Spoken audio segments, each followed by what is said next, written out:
What up? What up? What up? What up? Yeah, back for season 2. Back again. Season 2, Ep 1.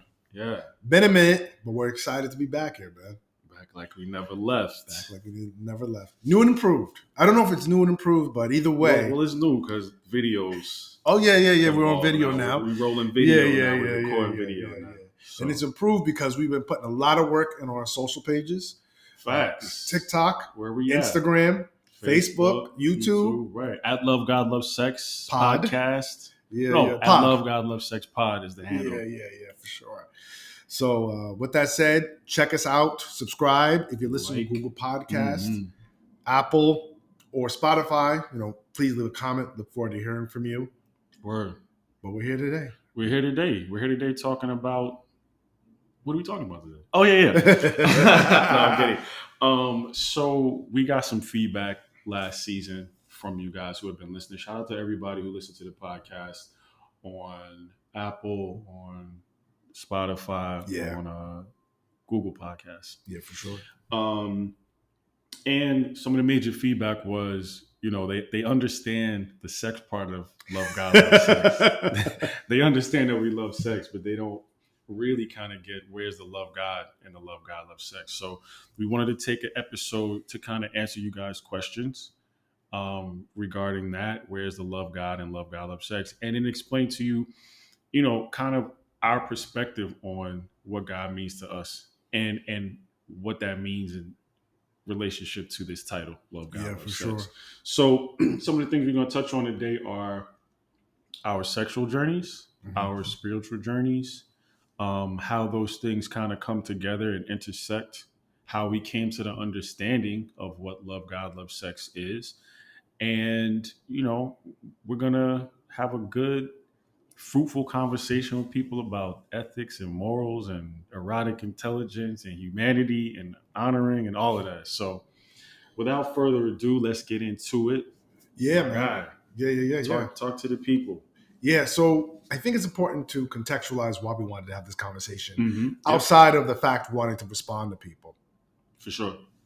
So as one knows, we said it last season, the mission of this show, this podcast, is about self-acceptance and healing in people's sex and intimacy journeys. We want people to feel empowered and to own their stories and to walk away from this podcast and to walk into their homes, walk into their lovers' homes with an understanding of self and an understanding of their humanity. And so part of that for us is the God part of Love God, Love Sex. It's tied to how we see ourselves and how we see humanity. So it's an important conversation to have if we're going to keep telling people that name of our podcast or our show is Love God, Love Sex. Right. For you, why is this important? I mean, just outside of, like you said, responding to our listenership and being attentive to their requests. I believe that we all have a divine nature. I believe that God is a part of all of us. And as such, that nature, I feel like, should be informing our practices. So, we always talk about this word picture of like this L shape or this 90 degrees, right? So whatever's happening with you and your spirituality vertically, that's what's informing these different or various horizontal relationships that you're having. So me saying that we all have a divine nature, the love God, love sex, or why that's important is because as much as, we don't want to tell people what to do, what they should do, we definitely advocate for honoring people's humanity. Yeah, for sure. We definitely are advocates for erotic intelligence, for spiritual intelligence. And I would say, like, these are the things, the values that we have that guide us. And so that's just the message that we want to disseminate. Yeah. For sure. So let's get right into it. What is the God? Where is the God? And love God, love sex. What's that thing you say? Hey, God, are you there? Hey, God, you're around? There's a lot of stuff going out here today. Are you around? Are you still here? Yeah. Do you remember me? Are you still down? Are you still down? People want to know. Yeah. I'm the God. I'm the sex God. No, I'm just but so I think this is important because for us, we want to let people know something that's, I think, critical to our respective journeys. Mm-hmm. And so we'll get into our spiritual journeys, but we'll start here. The God in Love God, Love Sex is not a big God. What do we mean by a big God? It's not a creator God. We're not talking about the God of Abraham, Isaac, and Jacob. Sitting on the throne, Yeah. taking notes about what exactly. you're doing. Yeah. We're not dealing with the list-taking God, Right. or the God of judgment. And that God is very personal to me and you. That's our respective journeys. And then maybe some people who are listeners who are on that level or that page with us. But for the purpose of the podcast, the God is not a big God. It's not a big G God. It's a little G God. And what do we mean by little G? Referring to the codes or principles or ethical systems or ethics that people have that are more in line with how they live with their lives. It's the ethical system they use the lens up, right, of ethics they use to live through and see life. And we think this is more important because big God gets very controversial very quickly. I remember this guy, Saeed, I was studying abroad with in Egypt in like 2001, was like, God is the greatest politician ever. Because he lies in good faith. Yeah, exactly. Or in bad faith. Yeah. Well, no, but I think the idea is that you can invoke God in anything. You can invoke God to support rape. You can invoke God to support massacres, genocide, slavery. Put God into any inhumane condition you want and say, hey, God is sanctioning this. And so we want to avoid the big God because we recognize the big God gets controversial, and that's everyone's respective journey. Yeah. But the little God is about being connected and living in community, to live in, right, the communities that we all reside in a hospitable, human-based, human-centric way. And so for us, when we talk about God and sex, we're talking about the ethical system that you have or that we have that we believe is important for creating hospitable, loving connections with people, even if you're in these kind of transactional swipe culture relationships, or some people say situationships. Yeah, functuationships. Yeah. That's the new one I heard. Functuationships? Functuationships, yeah. What's that? What is that? Oh, I fun. guess somebody just having fun. Yeah. Punctuationships that you have, that you're always leading with a connection first, partner first mentality.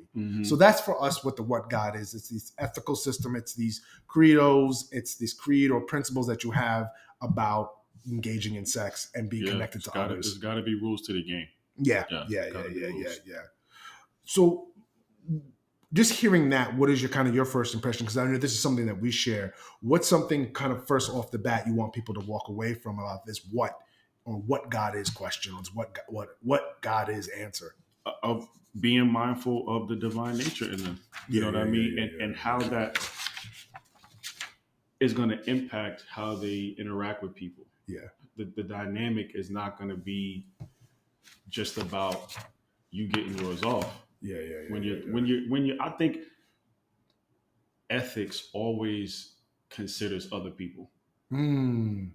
Ethics always considers the world outside of you. Like, obviously in our bubble, we can make up whatever rules we want for ourselves. I can say today, I don't feel like going to the gym, and there's no accountability to anyone else. But when we're talking about physical intimacy, there's got to be accountability for that other person and what they want and their needs that are not just physical. So this is the reason why I say this divine nature informs that. Like, you don't treat something that you consider valuable, worthy, any old kind of way. And so, like with this word that we used earlier, humanity, when you recognize the divinity in someone's humanity, it should teach you, inform you, guide you not to just treat them any old kind of way, or just to be a taker. So you're not just sleeping with people because you can and having these physical interactions. Those physical interactions are not the basis upon which you interact with people. They can be a byproduct. They can be a result or an outcome, but the relationship itself, I feel like, should be based on more of a connection. Yeah, for sure. So that's why I feel like it's important to our mission to discuss that, because that's what we feel. Like we're both partner first people. Yeah. And being very connection minded. So let's transition into helping people understand how we arrived at this particular point. And I want us to get into our spiritual and sex journeys. Mm-hmm. Because for me, this has really been an interplay between my sex life and my spiritual journey. Mm-hmm. They have very unique characteristics. You've been tussling? Yeah. They've been warring with each other. Right. They've been banging on each other, Mm-hmm. running down on each other for quite some time. And now they're in a little bit more of a harmonious place. What about you? Like, we're about to get into our journeys, but kind of prefacing it, what has been your spiritual and sex journeys? How are they been, coming together or at war with each other? Yeah, I mean, I was gonna say it's definitely been some war. We gonna get this war. You're gonna get this war. There's been some back and forth. Obviously, when you're thinking about things in a timeline, I was exposed to sex first. Mhm. Through molestation, but we can get into that in our journeys. But because I got that first and then started learning about the spiritual, I feel like more of my flesh was winning that for a long time, when it was just about smashing as many people as I wanted to. And then I got to a place in my life where I realized that I'm a connected lover. I don't really just like to sleep around. So that's what informed how I arrived at this place. So it's been my own lived experiences, hearing from other people. I'll share this quick story. But I remember my boy was telling me he was about to get it on with this girl, and he kept saying before he even got there, he was like, "Yo, God, if you don't want me to do this, make it stop. Yeah, do something to impede on what's about to Disrupt. happen. Disrupt Disrupt this pipeline. Come through and be a rebel, facts, and disrupt." And he just wasn't getting any prompts, or him and his own flesh and his will was not stopping himself. So that's what he was asking God for help for. And so he was telling me, like, he's with the chick, it's about to go down. She's listening to WBLS. Yeah. And We Fall Down came on. Yeah. Who sings for We Fall Down? Donnie McClurkin. Okay, very famous. Yeah, Christian pastor. Song. Yeah, gospel singer. He says your man's about to pipe. We Fall Down comes on and he's instant. It was like, yo, that was it. That's the help I was looking for there. But those are the types of stories and lived experiences that helped me arrive here. Is learning that it can't just be all about the physical. There has to be some connection or something else that couches this bond, that brings this and holds this bond together. Yeah. So let's get right into it. So let me start with my spiritual journey. My spiritual journey really started off with growing up in a traditional Black Baptist household. And I emphasize Black Baptist because they really have their own unique flavor and approach to Christianity and spirituality. Episode we could do on that. Yeah, for sure. For sure. Yeah. We could do it on the show. I could do it on the therapist couch. But had that, I was not waiting to 18, went away to college, became this kind of agnostic where I recognized there was a spiritual power or deity, but was becoming more to terms with my own understanding of self-actualization and the power of reflection and meditation and, exerting your power into the world, bringing your intentionality into the mundane and also the sacred. Then when I was 24, I kind of had another revelation, went back to Christianity, Orthodox Christianity, because I was thinking more about and experiencing more about who Jesus was as a historical person and a spiritual person, encountering spirituality for myself as opposed to it being spoon-fed to me by my family or the small Harlem community I was a part of. Did that for several years, and now I could say probably up into my mid to late 30s, I am on the fringes of Orthodox Christianity again. Well, I was never on the fringes, but I'm kind of almost on the outs again because I really disagree with church practices around gender equality, gender identity, sex and sexuality. I really don't align with a lot of traditional orthodoxy around these practices or these identities or these issues or these concepts.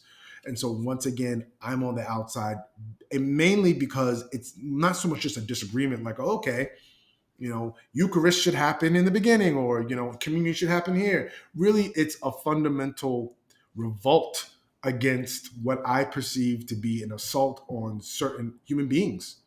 And I mean, when I just bring out the whole concept now of men and women, you have this idea God is the head, and then Jesus is, the hierarchy, right? Yeah, it's good. God, Jesus, man, women. Yeah. And there's this big space between men and women.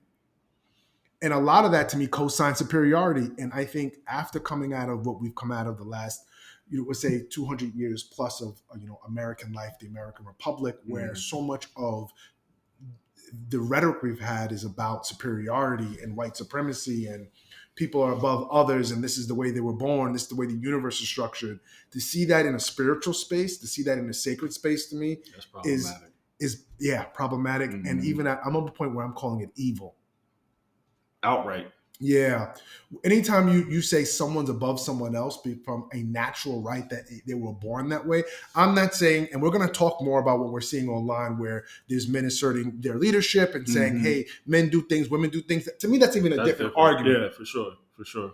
That's a totally different argument. What we're talking about and what I'm seeing in a lot of these sacred church spaces is this idea of straight up hierarchy that I am superior to you. And once you bring superiority into love, I don't think God is there anymore. So that's why I'm on the fringes of Christian orthodoxy. But I definitely want to hear about your spiritual journey.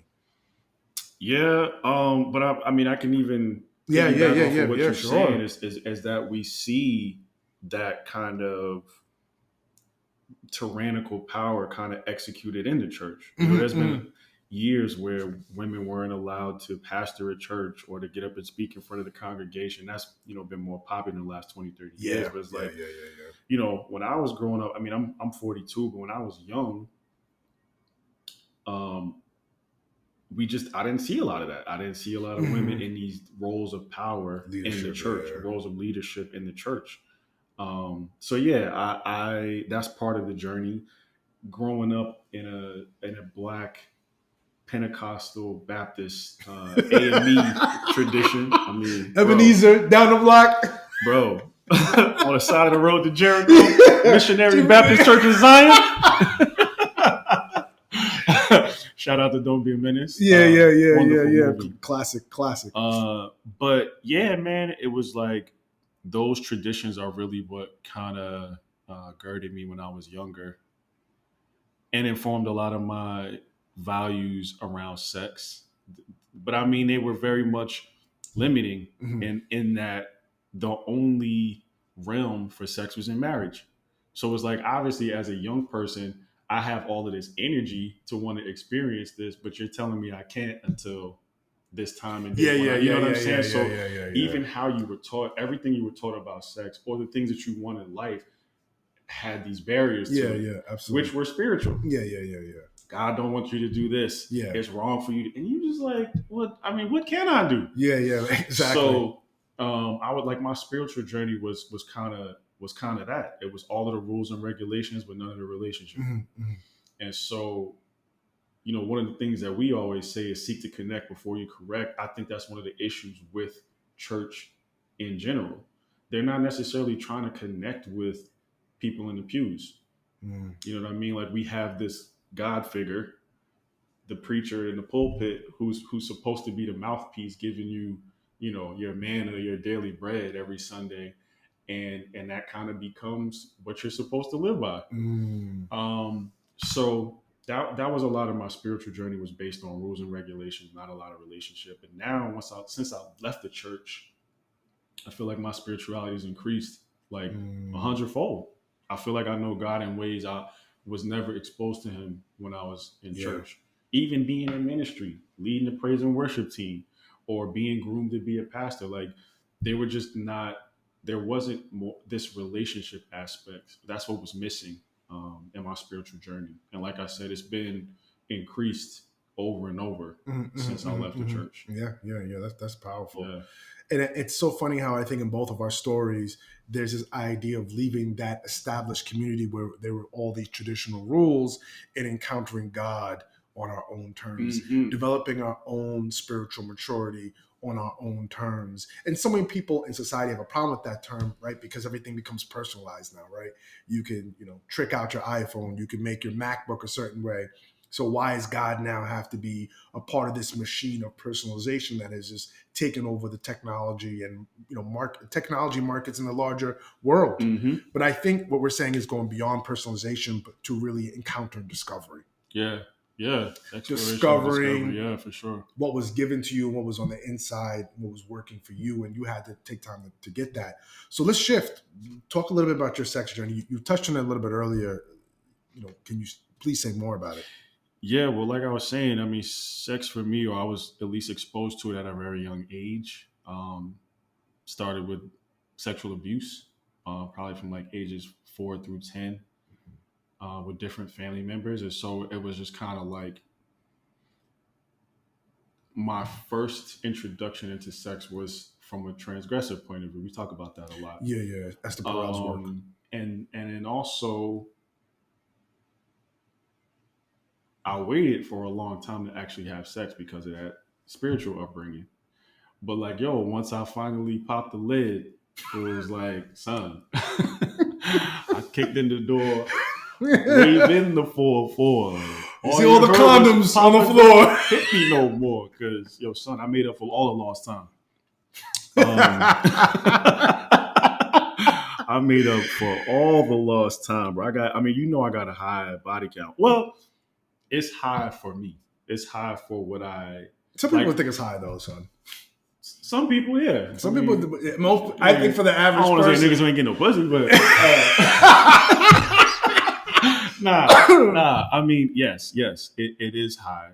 It's in 3 digits. I didn't expect you to say all that though, but still, I mean, just for perspective, just for context. Yeah. But I would just say my sexual journey has led me to realize that I'm more of a connected lover, and they say numbers don't lie, but in this case they do, because they don't really reflect the type of ethics and morals that I see now should really be guiding those kind of interactions. So I've shared with you before, more than half of the women that I've slept with, I would probably take back because they were just physical interactions. And I think now, knowing that I'm more of a connected lover, those are the circumstances under which I would want to interact with somebody intimately.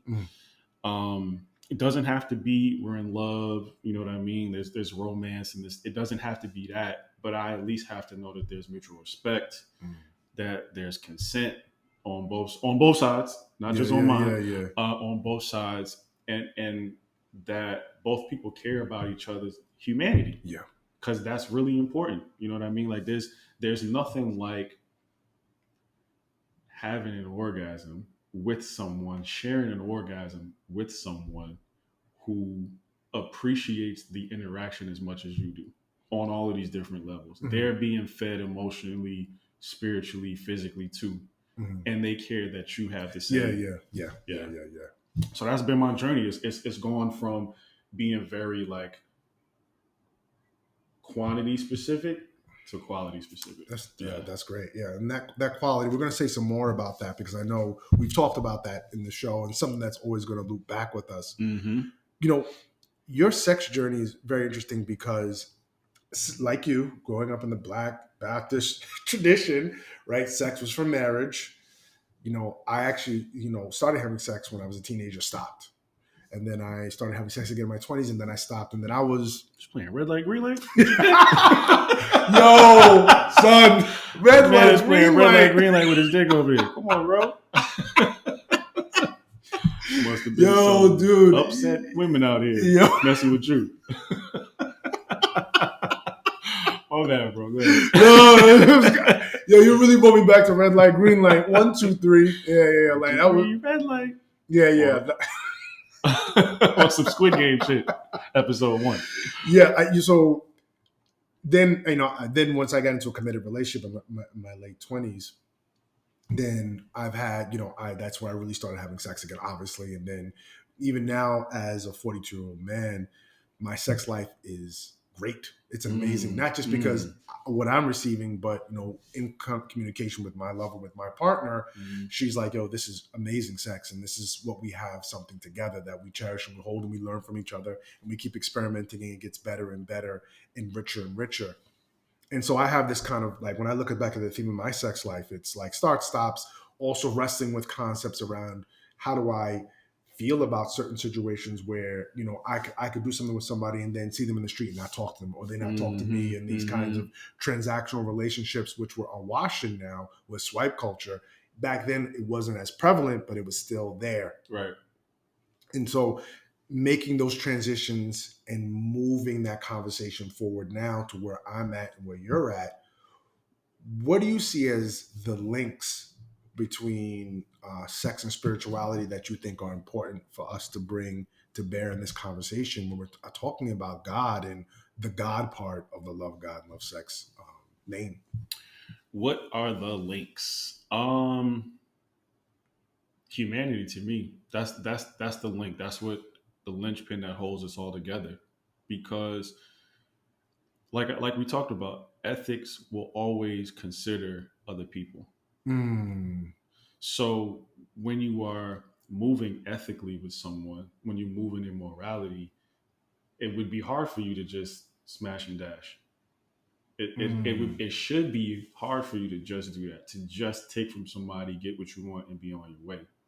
Even if I would say, unless that's their preference, Yeah. and then to me, Yeah. that's equal. That's Yeah. we've talked about this is Yeah. what it's Yeah. going Yeah. to Yeah. be. Yeah. We've agreed on this is the dynamic of our relationship, and so this is how we're moving. Yeah. But absent of that, I mean, I feel like the ethics of how you deal with people should not lead you to just be a taker, Yeah. to Yeah. just Yeah. getting what you want. So, like I said, the link for me is definitely honoring humanity and finding people worthy of that kind of worship, that kind of consideration, that kind of thoughtfulness.